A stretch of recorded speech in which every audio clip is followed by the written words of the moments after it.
Hi boys and girls, it's Miss Reynolds with B.O.R.E.D, Better Off Reading Every Day. Have I got a sweet book for you, and it is called The Littlest Christmas Tree, A Tale of Growing and Becoming by Janny Jazin. All right.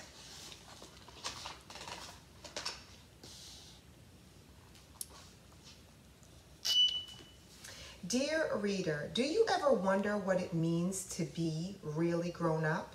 Do you ever look at the stars and dream about your place in the world? If you do, then this little story is written for you. Janny Jazin.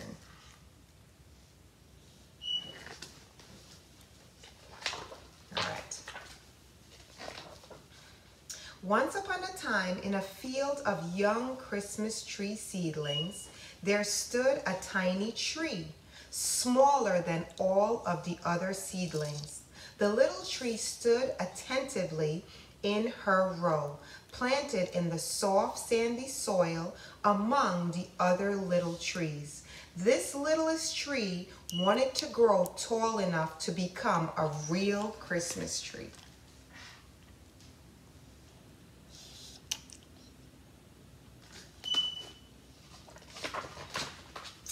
As she was growing, the littlest tree decided to think about all the things that made her happy. The first thing she thought was of the sun. I love the sunshine, so warm on green branches, she said to herself. I can feel it helping me grow tall all summer long.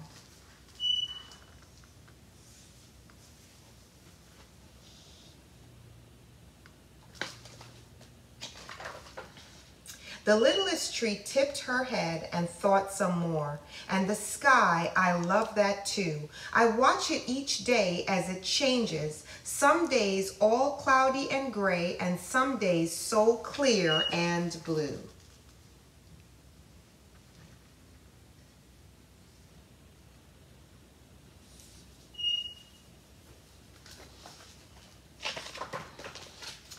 Then she felt a gentle breeze begin to rustle through her tiny green needles. The wind, I can't forget the wind. When I hear the wind coming, I listen very carefully and I scrunch myself down as low as I can to let it blow through me. I can feel it all the way from my most top of my branch to my very lowest branches.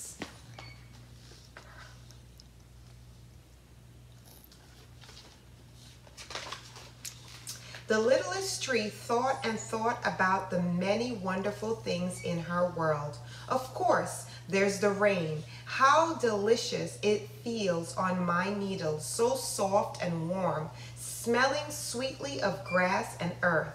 I know I'm lucky to have the rain and the sun and the sky and the wind. They care for me to help me grow tall, but I do wish I could grow faster, and the littlest tree wanted and waited and dreamed about becoming a Christmas tree.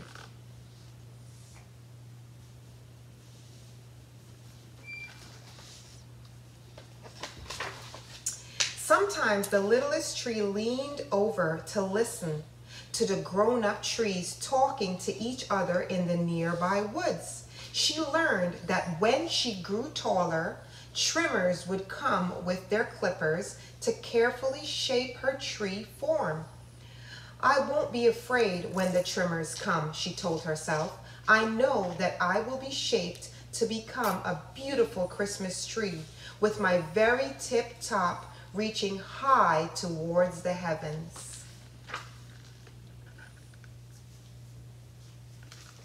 My very tip top reaching high towards the heavens.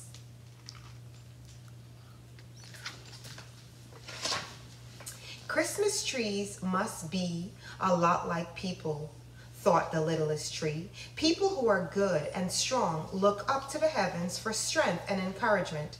I will look up and stand patiently until I am tall enough to be chosen for Christmas. She called out to the sky, please choose me. I am ready for Christmas celebration. I am ready for the season of lights and life.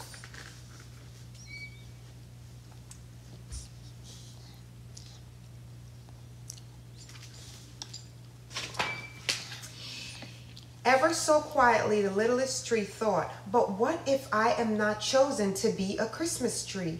There must be lots of things I can become when I am tall. She decided to think about some of the many possibilities for her life. Maybe I can be a shelter for animals to hide in my fluffy branches. Perhaps a rabbit or a squirrel would stop by for an overnight stay.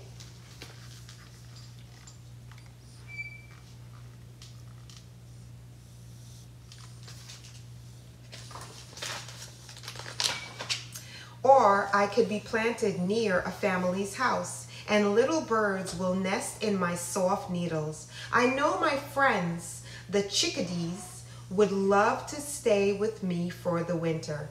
They could fly from branches to the bird feeders and window ledges and then fly back to me for safety. The littlest tree was filled with ideas, jumping from branch to branch as she thought about the many things she could become.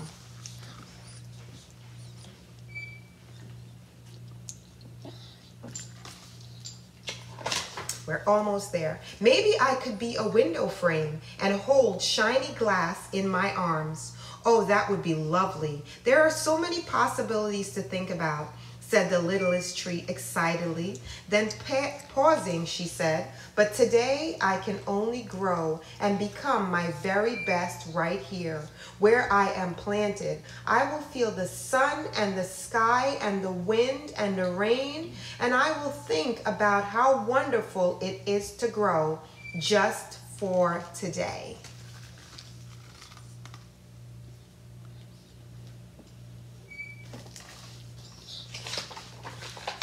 The littlest tree often listened to the mother and father trees whispering with the other tall trees in the woods.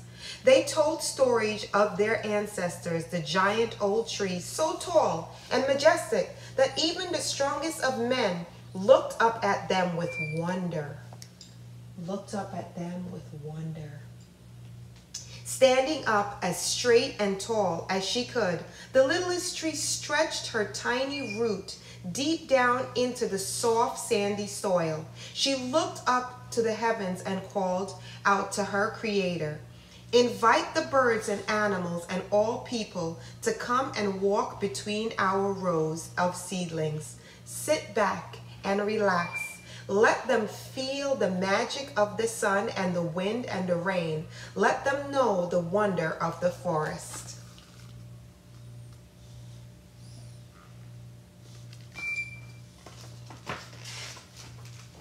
At last, the littlest tree understood. The joy of being a Christmas tree can be found in each and every day. Standing patiently in her row of seedling trees, the littlest Christmas tree looked up into the dark, starry night and whispered, "Thank you, dear Creator, for life.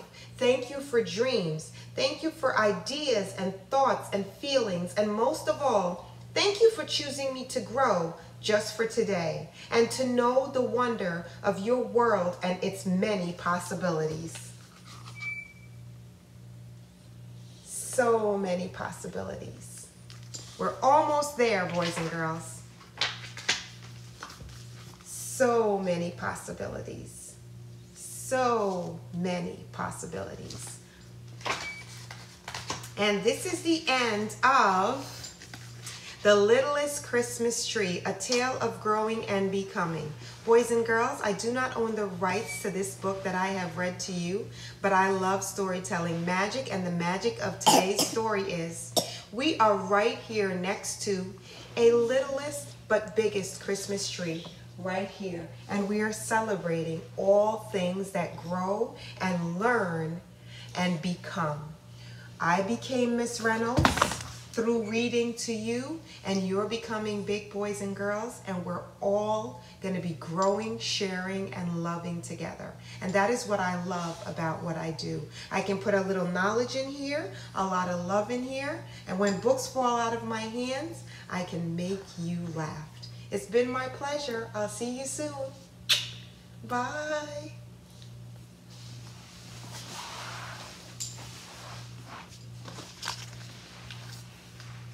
The littlest tree.